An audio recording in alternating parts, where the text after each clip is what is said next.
Más de 2 años después de que acabase ese fenómeno mundial que supuso La Casa de Papel, la serie creada por Alex Pina en 2017, Netflix saca el spin-off de uno de los personajes más queridos y uno de los personajes más extravagantes de la banda del profesor, como es Berlín.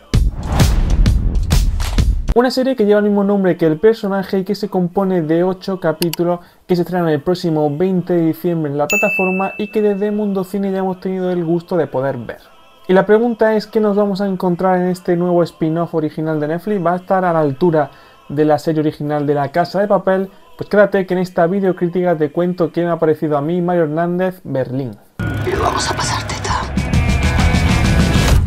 Lo primero que hay que mencionar es que la serie se sitúa años antes de que empezase los sucesos que vimos en La Casa de Papel y centra el foco en Berlín. Concretamente nos situamos en el mejor momento de la vida del personaje, justo cuando planea robar una colección de joyas por valor de 44 millones de euros. Y para conseguirlo contará con la ayuda de su banda particular. Por un lado tenemos a Kayla, interpretada por Michelle Jenner, que es una ingeniera electrónica experta en código informático y ciberseguridad, tan inteligente y sensible como inadaptada. Junto con Berlín, el cerebro de la operación es Damián, un personaje interpretado por Tristán Ulloa, que es ingeniero físico y químico, el perfecto ejecutor de las ideas imposibles que plantea Berlín y su íntimo amigo. Junto a ello encontraremos a Cameron, interpretada por Begoña Vargas, una fuerza de la naturaleza que vive al límite, Roy, interpretado por Julio Peña Fernández, un experto en abrir cerraduras y entrar en la cárcel, y Bruce, interpretado por Joel Sánchez, capaz de manejar cualquier cosa. Y junto a todo ello, Berlín intentará llevar a cabo un robo imposible en el pleno centro de París. En esta ocasión la serie no está creada única y exclusivamente por Alex Pina, que fue el creador de La Casa de Papel,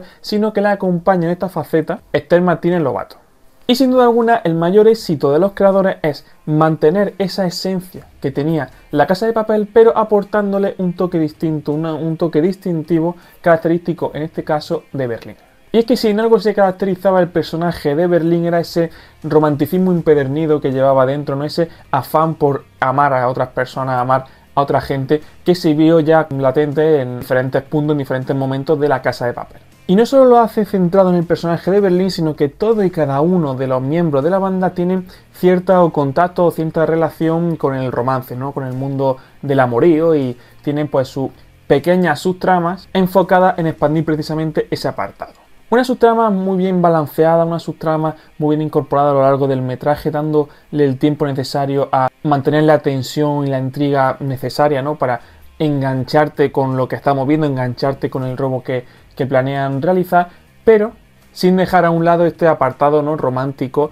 de los personajes, el cual incluso llega a interferir muchas veces en los planes. En este sentido, los creadores de Berlín saben darle pues un toque un tanto diferente, ¿no? Al que vimos en La Casa de Papel, sin descuidar los elementos básicos que vimos en la serie anterior, haciendo que, aunque sí que es cierto que es una historia que se mueve, que transcurre en el mismo universo de La Casa de Papel, no sea una continuación de la historia que vimos en ese momento o una precuela de lo que ya vimos, sino una historia que, como decíamos, tiene un carácter propio, tiene un aroma diferente. Pero dicho esto, si a ti te gustó el estilo que marcó La Casa de Papel a la hora de mostrarnos pues cómo se ideaba el plan, ¿no? Cómo el profesor en su momento pues se la ingeniaba para ser el más listo de la clase, para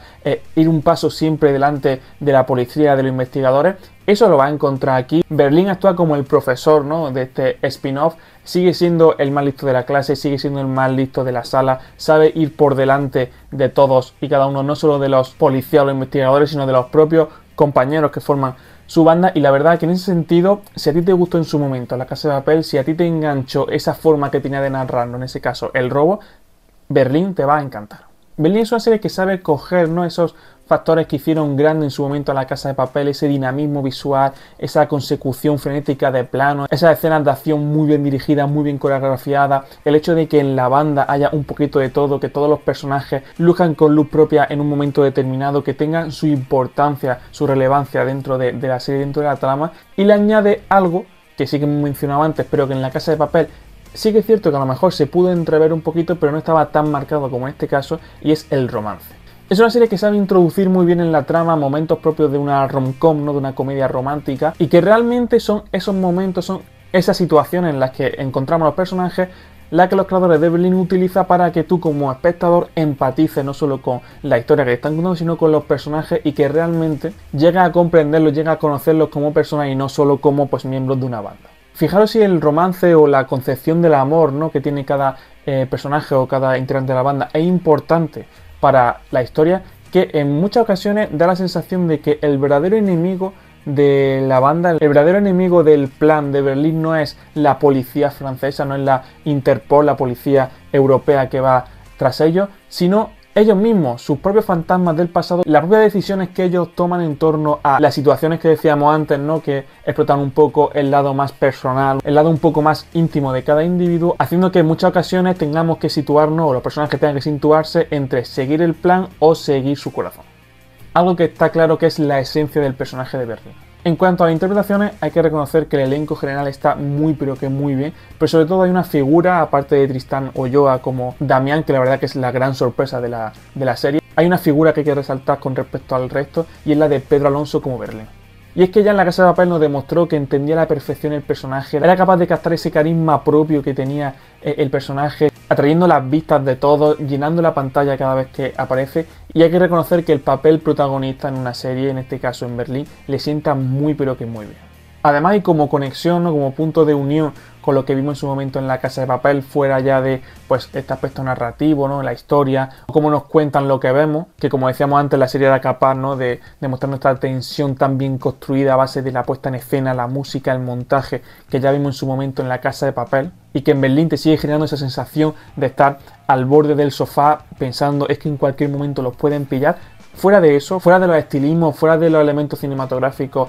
comunes con La Casa de Papel, tienen su momento particular, tienen su aparición a forma de cameo. Y Ciar Ituño como Raquel Murillo, que luego se convertirá, tal y como vimos en La Casa de Papel, en Lisboa, y el personaje de Najwa Nimri, Alicia Sierra. Dos personajes que ya os digo, no esperéis que vaya a aparecer muchísimo, no los esperéis encontrar a la primera de cambio, aparecen muy poquito a modo de cameo, es así, las dos vuelven a recuperar la esencia de los personajes que ya vimos en su momento en La Casa de Papel, vuelven a lucirse en esos papeles que ya les vimos con anterioridad, cerrando todo lo que viene siendo la trama de esta primera temporada muy pero que muy bien. En definitiva, el spin-off de Berlín es un digno sucesor de La Casa de Papel, es capaz de recuperar la esencia, de recuperar esa fórmula ganadora que nos presentó en 2017 Alex Pina, aportándole el toque distintivo, aportándole el toque característico de la historia y sobre todo de los personajes que la protagonizan, convirtiéndola en una muy pero que muy buena serie de atracos. Por todo ello, como representante de Mundo Cine, le doy una calificación de 4 estrellas y media sobre 5 a Berlín.